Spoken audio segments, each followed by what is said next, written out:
Alright, Filipino reaction. Okay, reaction video na naman tayo mga kaibigan dito sa mga private army ni Pastor Apollo Quiboloy. Na ito nga, si Madam Arlene Rockstone ay nagsalita na ito nga si Pastor Apollo Quiboloy ay tunay na may private army na itinatago, okay, sa Pilipinas. Na sila lang daw ang nakakaalam. Ito na mga kaibigan, pero ito daw spiritual army of goodness. Ayan o. Equipment always ready to defend the good, most special and cause appointment of Son of God. Oh my God. Ano nga ito? Private army nga ito. Maliwanag ito mga kaibigan ha. Ito na. Ito po ay post ng kanilang kampo, no? Itong worker ni Quiboloy. Ngayon, ayun, nakasuot ng mga military. ipapakita ko po sa inyo ang mga videos Yan, may video. nila. Ayun, maganda. Sandali ha.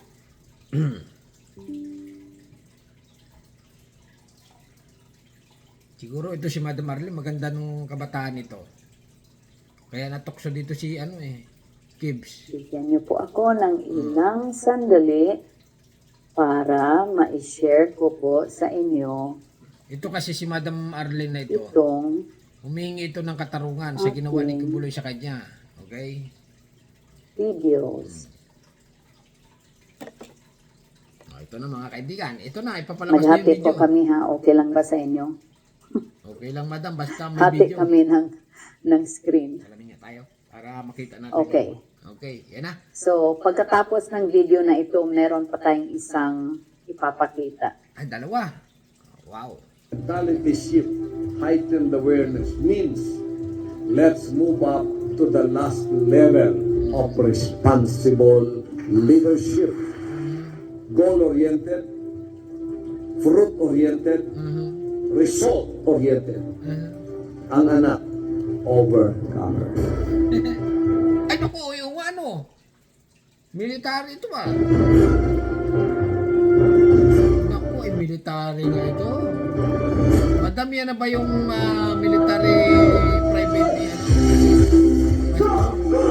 Discipline is one of the key traits the Almighty Father, through the appointed Son, Pastor Apollo Quiboloy, has desired for His Bawal ito, mga kaibigan, ha? sons and daughters to be instilled in Training niya? themselves. To learn such selected full-time miracle workers from different satellites have undergone military discipline through basic military orientation and training at the Covenant Mountain and Training na Paradise nangyayari. Garden of Eden Restored.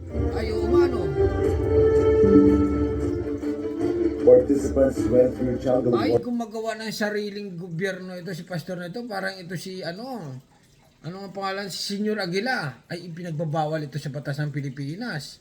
Yung magkaroon ka ng sarili mong private army. Nako. Para kasing tumatayo ka na sarili mong sariling government, gano'n. Warfare Mountaineering Ayun, training sila. at the Blue Mountain. Ay, gumagapa. This has led each of them to overcome various military obstacle courses. Nako. Parang igat oh. Nako, ano kayo masasabi dito ng AAP at saka PNP?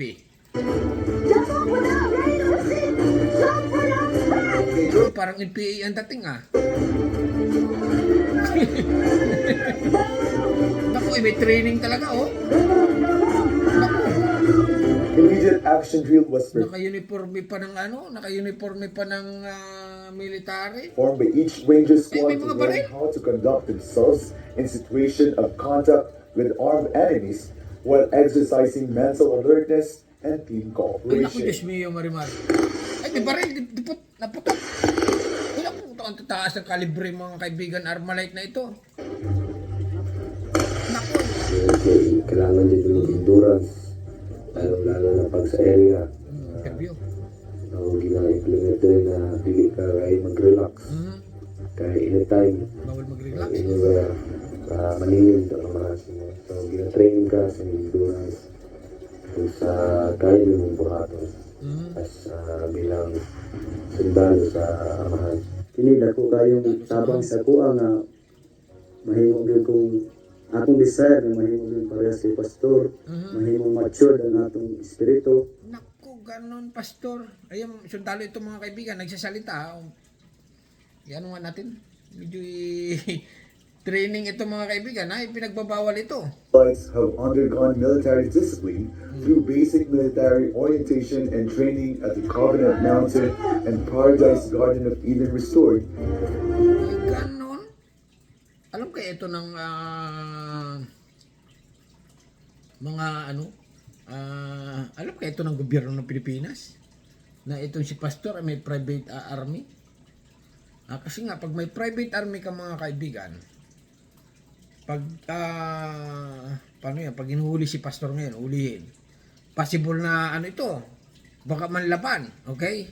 Kasi nga, ang adhikain dito ng mga army na ito, private army, ay protektahan si Kibuloy. Okay, ganun yan eh. Kaya ito training mga kaibigan. Itong private army, para ito protektahan nga, itong si pastor. Kung sakaling malagay sa alanganin. Alright? Kaya itong possible na paghuli kay pastor, ay possible nga na magkaroon nga ng something. Kasi nga, high training ito mga kaibigan, gumagamit ng Armalite, ang laki. Ganun, no? Ulitin natin ako. Ito. Participants went through jungle warfare mountaineering orientation course at the Blue Mountain. May parang ano lang talaga. Yung alam nyo, panood yung mga NPA na gagapang di sa kwan. May basbas kaya ito ng military ko ng Pilipinas. Oh, baka naman may basbas ito ng Duterte, yun lamang. Kasi nga, politics ito eh. Si Pastor.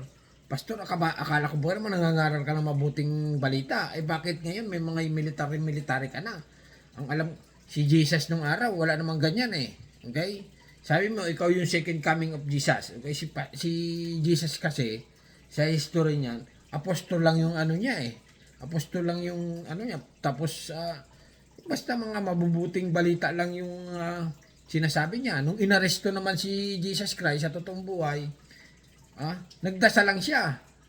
Pero alam na niya, na-arresto siya. Diyos ko.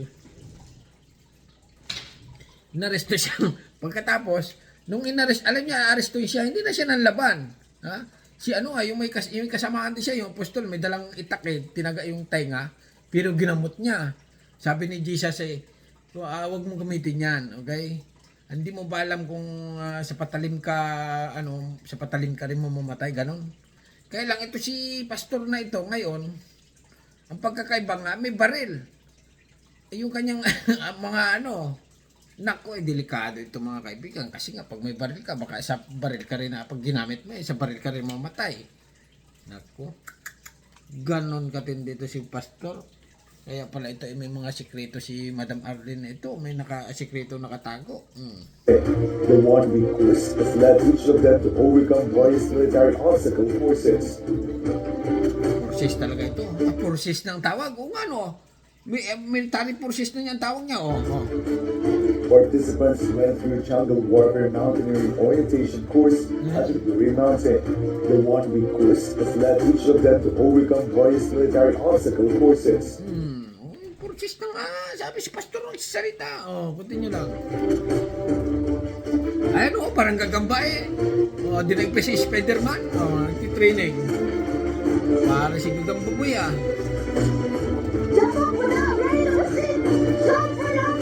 Ayan, sumigaw.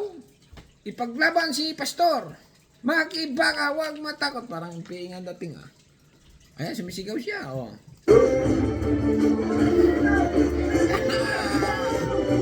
Ay, kanon. Tamain si pastor to Immediate action drill was performed by each ranger squad to learn how to conduct Naku, may baril talagang training talaga pala ito. Matindi. themselves in situation of contact with armed enemies while exercising mental alertness and team cooperation. Ang enemy na. Naku, matindi yung mga high power mga kaibigan Medyo bawal to sa YouTube Tatakpan natin Endurance, lalo na pag sa area. Yung nagsalita si Gagamboy. Gina-implement rin na Ang biting-biting siya. Kaya anytime or anywhere, maningin ito ang mga mo. So, gina-train ka sa endurance. Kung sa gaya ng buhaton. bilang sundalo sa amahan. Hindi na ko kayong tabang sa kuha nga mahimo gyud kong akong desire na mahimo gyud pareha si pastor, mahimong mature ang atong espiritu, ug mahimong mahamtong gyud nga pareha sa atong appointed son.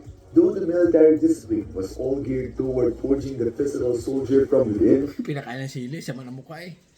the physical battle ahead, standing Grabe itong, ano ba itong mga training nito? Parang mga, side by side with the appointed ayan son. graduate na mga kaibigan makikita niya, uniforme pa ito ng pero iba siya, wala siyang tatak ng logo ng Pilipinas, lang, ang nakasulat, siguro iba, KJC siguro niyan. Of God as an army of goodness. Ano yun? Army of Judas? Ano yun? Ay, sige, continue lang.